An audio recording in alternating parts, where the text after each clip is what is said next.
22 दिसंबर को राष्ट्रीय गणित दिवस के रूप में मनाया जाता है भारत सरकार के द्वारा। प्रधानमंत्री मनमोहन सिंह ने 2012 में घोषणा की थी। 2012 को राष्ट्रीय गणित वर्ष के रूप में मनाया गया था, जो कि श्रीनिवास रामानुजन की 125वीं वर्षगांठ का ये वर्ष था। और इसी वर्ष से 22 दिसंबर को राष्ट्रीय गणित दिवस के रूप में मनाने की शुरुआत हुई। श्रीनिवास रामानुजन की बात करें तो भारत के महान गणितज्ञ थे। इनका जन्म 22 दिसंबर 1887 में हुआ था। ईरोड तमिलनाडु में इनका जन्म हुआ था। कैम्ब्रिज विश्वविद्यालय बाद में ये चले गए थे अपने सहयोगियों के सहयोग से, उनके प्रोत्साहन से। 1913 में एक महत्वपूर्ण घटना होती है वहाँ पर, जहाँ ट्रिनिटी कॉलेज के प्रोफेसर G.H. हार्डी से इनकी मुलाकात होती है। और हार्डी की मदद से ये काफ़ी आगे बढ़ जाते हैं और बहुत सारे अंक प्रकाशित करते हैं, बहुत सारे शोध पत्र प्रकाशित करते हैं और नई नई नए नए फार्मूले, नए नए गणित के रहस्य ये उजागर करते हैं। पूरे विश्व के लिए आज भी मार्गदर्शक का काम ये सिद्धांत कर रहे हैं। यहाँ ट्रिनिटी कॉलेज के फेलो चुने जाने वाले पहले भारतीय भी बने थे रामानुजन। ये एक फैक्ट आ सकता है। मात्र 32 वर्ष की आयु में इनका निधन हो गया था। ठीक है, ज़्यादा कार्य नहीं कर पाए थे, लेकिन जो भी किया इन्होंने ये एक किंवदंती बन गया। The man who knew infinity, ये एक पुस्तक थी, इन्हीं के ऊपर रॉबर्ट कैनिगल ने ये लिखी थी। इसके ऊपर कई फिल्में भी बन चुकी हैं। टेलीकॉम बिल 2023, ये हाल ही में ये प्रस्तुत हुआ संसद में। किसको निरसित करता है या प्रतिस्थापित करता है? तो भारतीय टेलीग्राफ अधिनियम 1885 को। इसके अलावा विभिन्न अधिनियमों को संशोधन इसमें करता है। किसमें किसमें? भारतीय वायरलेस टेलीग्राफी एक्ट 1933 में, टेलीग्राफ तार एक्ट 1950 में, और भारतीय दूरसंचार नियामक प्राधिकरण अधिनियम जो ट्राई है 1997 वाले एक्ट में ये संशोधन करता है।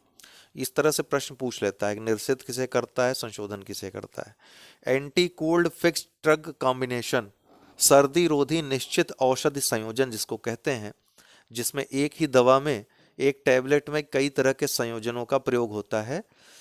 अभी हाल ही में CDSCO के द्वारा, केंद्रीय औषधि मानक नियंत्रण संगठन के द्वारा, कितने वर्ष से कम आयु के बच्चों में इसके उपयोग पर प्रतिबंध लगा दिया गया है? तो 4 वर्ष से कम आयु के बच्चों में। तो CDSCO के द्वारा इनके प्रयोग पर प्रतिबंध लगा दिया गया है। कितने वर्ष तक के बच्चों में पूछेगा? तो 4 वर्ष से कम उम्र के बच्चों में। केंद्रीय औषधि मानक नियंत्रण संगठन की बात करें तो स्वास्थ्य सेवा महानिदेशालय के अंतर्गत ये कार्य करता है, जो कि स्वास्थ्य मंत्रालय भारत सरकार के अंतर्गत आता है। इसका जो प्रमुख होता है, जो सबसे बड़ा अधिकारी होता है, doctor drug controller general of India DCGI होता है। इसका मुख्यालय नई दिल्ली में है। वर्तमान में जो DCGI हैं, director controller general of India, drug controller general of India, sorry, drug controller general of India कौन है? राजीव रघुवंशी हैं। ठीक है, तो इसका हेड कौन होता है? Drug controller general of India DCGI होता है। तो ये फैक्ट याद रखिएगा, बहुत महत्वपूर्ण है। टेम्पो उपग्रह हाल ही में चर्चा में है। इसके पहले भी मैं हालांकि बता चुका हूँ। नासा का ये उपग्रह है, सैटेलाइट है। पृथ्वी अवलोकन उपग्रह है। क्या काम करेगा? उत्तरी अमेरिका अर्थात USA, मैक्सिको, कनाडा आदि में, USA और कनाडा का मुख्यतः, प्रदूषकों की प्रति घंटा माप प्रदान ये करेगा। क्या नाम है इसका? टेम्पो उपग्रह।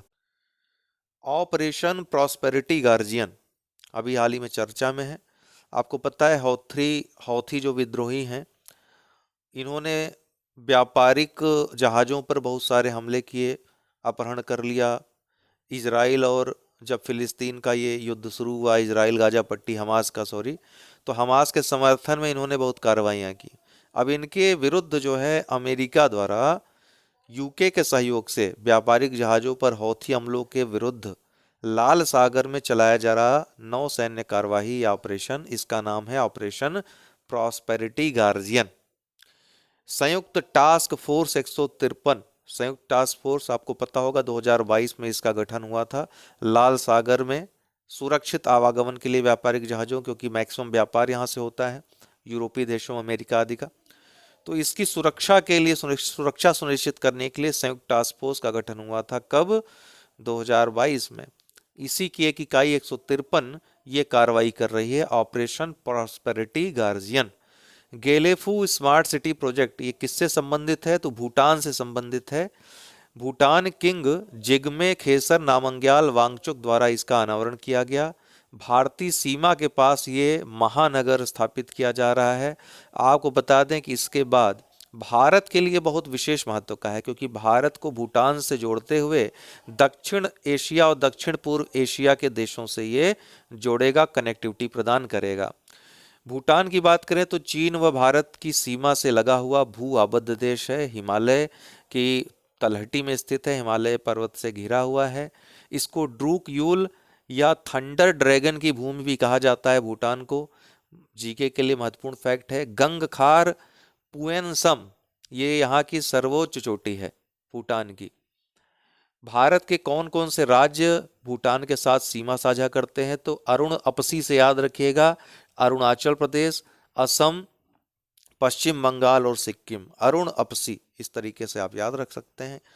कैंपेगौड़ा अंतर्राष्ट्रीय हवाई अड्डा बंगलुरु में स्थित है। इसके टर्मिनल 2 को प्रिक्स वर्सेल संस्था के द्वारा सबसे खूबसूरत हवाई अड्डे के टर्मिनलों में शामिल किया गया विश्व स्तर पर। ठीक है, कैंपेगौड़ा अंतर्राष्ट्रीय हवाई अड्डा को। वेलकम टू पैराडाइज ये पुस्तक है ट्विंकल खन्ना की, काफी बिक्री हुई है इसकी, इसलिए चर्चा में है। इसको ट्रिक से भी याद रख सकते हैं। वेलकम जो मूवी आई थी और अक्षय कुमार की फिल्म थी, और अक्षय कुमार की ट्विंकल खन्ना क्या है, पत्नी है, मेहरारू हैं। इस तरीके से वेलकम टू पैराडाइज के तहत आप इस चीज को याद रख सकते हैं। ठीक, तो ट्रिक से भी आप फैक्ट्स बहुत ज़्यादा हो तो ट्रिक का प्रयोग करके आप तमाम फैक्ट्स को याद रख सकते हैं, कुछ ना कुछ क्लू या की मिल जाती है जिससे आपको याद रहे। संजय सिंह भारतीय कुश्ती महासंघ जो कि काफ़ी चर्चित रहा, आंदोलन की वजह से जो पहलवान थे वो सड़क पे आ गए थे, ठीक है, विभिन्न कारणों से। इसके पूर्व जो अध्यक्ष थे उन पर जो कुलभूषण, क्या नाम था, बृजभूषण सिंह, उन पर काफ़ी आरोप लगाए थे। ठीक है, तो भारतीय कुश्ती महासंघ काफ़ी चर्चा में रहा था। इसके नए अध्यक्ष निर्वाचित कौन हुए हैं, संजय सिंह, क्योंकि ब्रजभूषण सिंह का कार्यकाल समाप्त हो गया था। पाट मित्रों ये क्या है, एक एप्लीकेशन है भारतीय जूट निगम के द्वारा जूट संबंधित जो जानकारी है उसको बढ़ावा देने के लिए, ताकि जूट का उत्पादन और ज़्यादा किया जा सके, सुरक्षित उत्पादन किया जा सके। पाट मित्रों ऐप भारतीय जूट निगम के द्वारा लॉन्च हुआ है। नई दिल्ली में स्मृति ईरानी के द्वारा आंगनबाड़ी सह क्रेच पर राष्ट्रीय कार्यक्रम शुरू किया गया। कहाँ पे, नई दिल्ली में। इसके तहत देश भर में कितने क्रेच स्थापित करने की योजना है, तो 17,000। ये दोनों ही महत्वपूर्ण फैक्ट हैं, याद रखिएगा। चिल्ला ए कला किसे कहा जाता है, तो कश्मीर में भीषण सर्दी की अवधि शुरू हुई है, इसी का नाम चिल्ला ए कला है। ठीक है, एफआईएच पुरस्कार जो अंतर्राष्ट्रीय हॉकी महासंघ के वार्षिक पुरस्कार 2023 में घोषित कर दिए गए हैं। प्लेयर ऑफ द ईयर पुरुष श्रेणी में हार्दिक सिंह हैं भारत के, इनको मिला है, एक बड़ी उपलब्धि इनके लिए। Player of the year female श्रेणी में जैन डे वार्ड नीदरलैंड की खिलाड़ी हैं, इनको मिला है। Goalkeeper of the year male श्रेणी में पिरमिन ब्लैक को डच खिलाड़ी हैं, इनको मिला है। Goalkeeper of the year female श्रेणी में सविता पुनिया को मिला है, भारत की खिलाड़ी हैं। लगातार तीसरी बार इनको ये best goalkeeper of the year का पुरस्कार एफआईएच मिला है। अंतर्राष्ट्रीय हॉकी महासंघ एफआईएच की बात करें तो 1924 में स्थापना हुई थी। हेडक्वार्टर कहाँ है, लुसाने स्विट्जरलैंड में है। Okay, future came Gujarat shaping tomorrow's chemical and petrochemical industry, ये सम्मेलन कहाँ पर आयोजित हुआ, गुजरात के भरूच में, भरूच जिले में। 10वें वाइब्रेंट गुजरात ग्लोबल समिट जो 2023 में आयोजित हो रहे हैं, इसके एक भाग के रूप में सम्मेलन आयोजित हुआ। वैश्विक अर्थव्यवस्था के लिए हरित व सतत विकास एजेंडा रिपोर्ट अभी हाल ही में किस संस्था ने जारी की है, 4 संस्थाओं का नाम दे देगा, याद रखिएगा। नीति आयोग ने ये रिपोर्ट जारी की है। G20 जो सम्मेलन हुआ था उसके परिणाम पर, उसके निष्कर्षों पर ये जो रिपोर्ट है आधारित है। कुरुक्षेत्र हरियाणा में जहां महाभारत की लड़ाई हुई थी, अंतर्राष्ट्रीय गीता महोत्सव आयोजित होता है, इस बार भी आयोजित हो रहा है। इस बार भागीदार राज्य कौन है, इस बार भागीदार राज्य असम है। एनटीपीसी कांटी जो इकाई है, इसको जल उपयोग दक्षता के लिए फिक्की का जल पुरस्कार 2023 प्राप्त हुआ। किसे, एनटीपीसी की कांटी में जो इकाई है। भारत सरकार का अभी हाल ही में लक्ष्य बताया गया है कि 2032 तक परमाणु ऊर्जा क्षमता को 7,480 मेगावाट जो वर्तमान की क्षमता है, इससे बढ़ाकर कितना कर दिया जाएगा? 22,480 मेगावाट कर दिया जाएगा। ये लक्ष्य रखा गया है। कब तक? 2032 तक। राष्ट्रीय खेल पुरस्कार 2023 की घोषणा हो गई है। मेजर ध्यानचंद खेल रत्न पुरस्कार सात्विक साईराज व चिराग शेट्टी की बैडमिंटन जोड़ी को दिया जाएगा, इसकी घोषणा हुई है।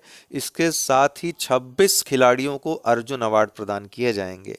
आपको बता दें, ये घोषणा न्यायाधीश जो सुप्रीम कोर्ट के रिटायर्ड न्यायाधीश A.M. खानविलकर हैं, इनकी अध्यक्षता वाली कमेटी की अनुशंसा पर घोषित किए गए हैं।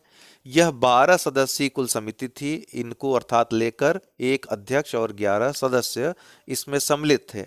इसमें कुल एक खेल रत्न पुरस्कार अर्थात 2 लोगों को दिया गया, लेकिन यह जोड़ी को दिया गया है। तो खेल रत्न पुरस्कार अगर हम गणना में देखें तो 2 खेल रत्न पुरस्कार दिए गए हैं, सात्विक साईराज और चिराग शेट्टी, दोनों अलग अलग न हैं, भले ही जोड़ी को दिया गया है। 26 अर्जुन अवार्ड दिए गए हैं, 5 द्रोणाचार्य अवार्ड दिए गए हैं, 3 ध्यान चंद लाइफ टाइम अचीवमेंट पुरस्कार दिए गए हैं। तो कुल 35, या अगर व्यक्ति के रूप में देखें तो 36 कुल पुरस्कार प्रदान किए गए हैं। इनमें अर्जुन जो अवार्ड मिला है मोहम्मद शमी जो क्रिकेटर हैं, ओपी देवताले तीरंदाजी खिलाड़ी हैं, SG स्वामी तीरंदाजी, Shri Shankar M athlete, Parul Chaudhary athlete, Mohammad Hussamuddin मुक्केबाजी, R वैशाली शतरंज खिलाड़ी, अनुष अग्रवाल घुड़सवारी, दिव्यकृति सिंह घुड़सवारी dressage, S Dagar golf, Krishna Bahadur Pathak hockey, S Sushila Chanu hockey, Pawan Kumar kabaddi, Ritu Negi kabaddi, Isha shooting, Nasreen kho kho, Pinky lawn bowls, Harinder Sandhu squash, Ayhika Mukherjee table tennis, Sunil Kumar कुश्ती, अंतिम कुश्ती, नौरेम रोशबीना देवी वुशु, शीतल देवी पैरा तीरंदाजी, Prachi Yadav para canoeing, Illuri Ajay Reddy blind cricket और ऐश्वर्य प्रताप सिंह तोमर शूटिंग। इन सब खिलाड़ियों का और किस खेल से संबंधित है में भी आ जाए। द्रोणाचार्य पुरस्कार 5 लोगों को दिया गया। गणेश प्रभाकरन मलखम्ब के ये कोच हैं, महावीर सैनी पैरा एथलेटिक्स, ललित कुमार कुश्ती, RB रमेश शतरंज, शिवेंद्र सिंह हॉकी के कोच हैं। ध्यानचंद लाइफ टाइम पुरस्कार जो दिए गए 3 लोगों को, कविता सेल्वराज कबड्डी, मंजुषा कंवर बैडमिंटन और विनीता शर्मा को हॉकी के लिए। बाकी कल फिर मिलते हैं। आज के लिए इतना ही। बहुत बहुत धन्यवाद।